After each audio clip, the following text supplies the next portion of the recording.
2023 से मौजूदा वक्त तक किसी भी आईसीसी इवेंट में भारत को पहली बार हार का सामना करना पड़ा है।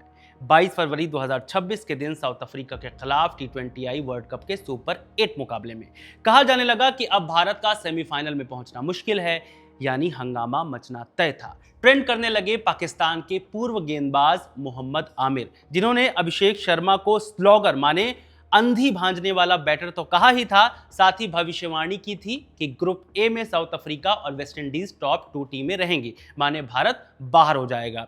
तो इन सब आशंकाओं के साथ शुरू हुई समीक्षाएं कि भारतीय टीम हार कैसे गई। तमाम समीक्षाओं और हार जीत के आंकड़ों के बीच एक बात कॉमन निकल करके आई, वो स्टेडियम जहां इंडियन टीम आखिरी बार 2023 में आईसीसी टूर्नामेंट के दौरान हारी थी, फिर उसी टीम को उसी स्टेडियम में आईसीसी टूर्नामेंट 2026 के दौरान हार मिली है।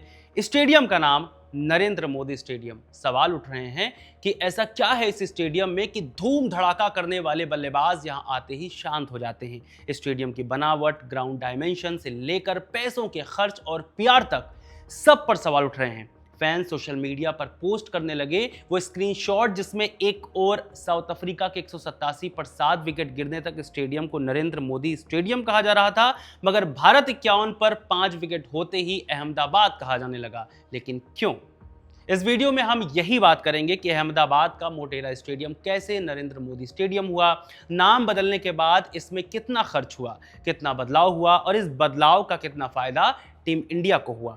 बात यह भी करेंगे कि अचानक से सारे बड़े मैच नरेंद्र मोदी स्टेडियम में क्यों कराए जा रहे हैं, क्योंकि पहले तो फाइनल या बड़े मैचेस मुंबई के वानखेड़े या फिर कोलकाता के ईडन गार्डन्स में खेले जाते थे। नमस्कार, मेरा नाम है रविशंकर, आप देख रहे हैं खबरगांव।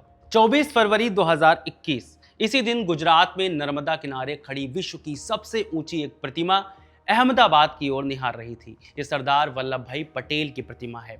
उन्हीं के नाम पर अहमदाबाद के एक स्टेडियम में 1982 से लेकर 2016 तक 12 टेस्ट, 23 वनडे और 1 टी20 इंटरनेशनल मैच खेला गया। तब यहां 49,000 लोग बैठ सकते थे, लेकिन 2016 के बाद होने लगा कायाकल्प। 2021 में जब उसी स्टेडियम का दोबारा फीता कटा तो सब कुछ बदल चुका था। स्टेडियम की ईंट 220 एकड़ तक फैल गई। 1,32,000 लोगों के एक साथ बैठने की व्यवस्था हो चुकी थी और सबसे बड़ी बात कि इसका नाम भी बदल गया। अब इस स्टेडियम का नया नाम पड़ा नरेंद्र मोदी स्टेडियम। 8 मार्च 2021 के दिन द हिंदू में छपी महेश लांगा की एक रिपोर्ट के अनुसार नरेंद्र मोदी स्टेडियम को फिर से बनाने में करीब 800 करोड़ रुपए खर्च हुए थे। इसमें 55 कमरों के साथ क्लब हाउस बनाए गए हैं, जिसमें इंडोर आउटडोर दोनों तरह के खेल की व्यवस्थाएं हैं। पहली बार किसी भी भारतीय स्टेडियम में एलईडी लाइट लगाई गई। ये क्रिकेट स्टेडियम इतना बड़ा है कि साल 2024 में प्रधानमंत्री नरेंद्र मोदी ने यहीं पर नमस्ते ट्रंप इवेंट होस्ट किया था। क्रिकेट के लिहाज से नरेंद्र मोदी स्टेडियम के लिए कहा जाता है कि यहाँ खूब रन बनते हैं, पिच पूरी तरह ठस है, हरी घास और गुजरात में पड़ने वाली गर्मी का असर हमेशा इस पिच पर दिखाई देता है। उदाहरण के लिए टी20 वर्ल्ड कप 2026 में 5 मैच हो चुके हैं, जिसमें पहले बैटिंग करने वाली टीम ने 213, 187, 175, 193 और 187 का स्कोर किया है, जो 20 ओवर के खेल में एक बेहतरीन स्कोर माना जाता है। इतने रन बनने का एक और बड़ा कारण यह दिखाई देता है कि 6 हिटर्स के लिए बाउंड्री काफी छोटी हैं, जैसे साउथ अफ्रीका के डेविड मिलर के लिए।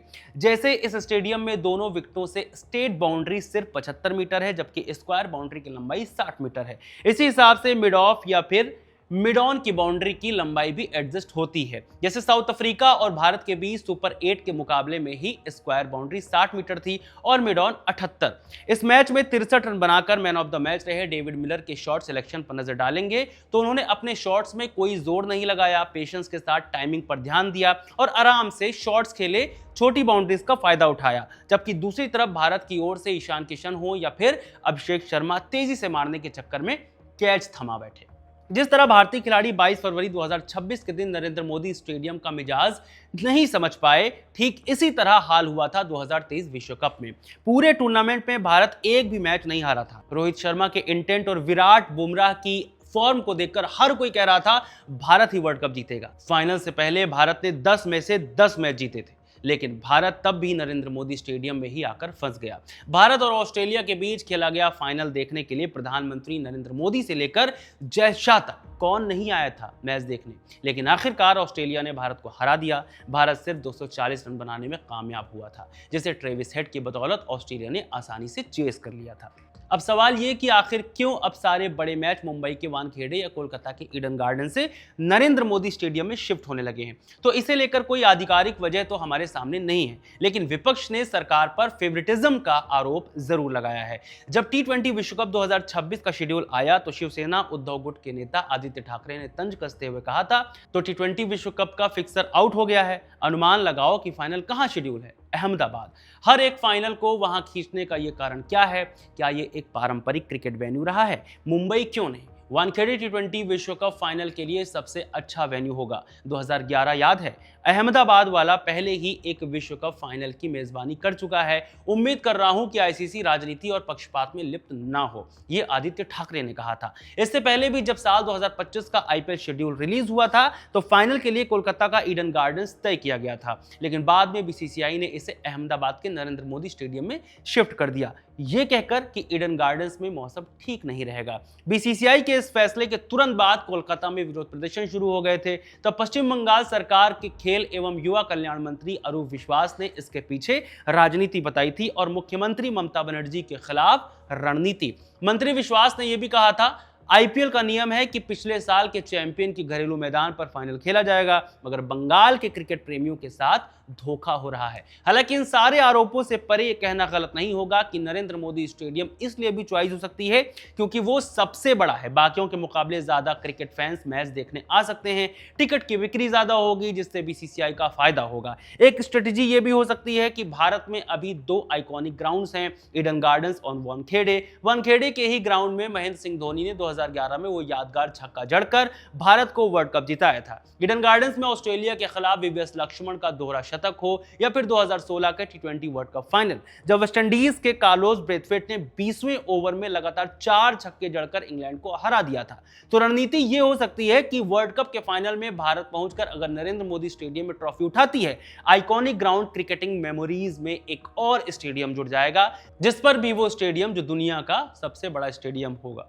लेकिन आपको क्या लगता है, क्यों भारतीय टीम की गाड़ी नरेंद्र मोदी स्टेडियम में जाकर अटक जाती है? क्यों पूरे टूर्नामेंट में एक तरफा जीतने वाली इंडियन टीम इसी स्टेडियम में आकर नौसिखियों जैसी क्रिकेट खेलने लगती है? आपकी जो भी राय हो कमेंट बॉक्स में बताइएगा।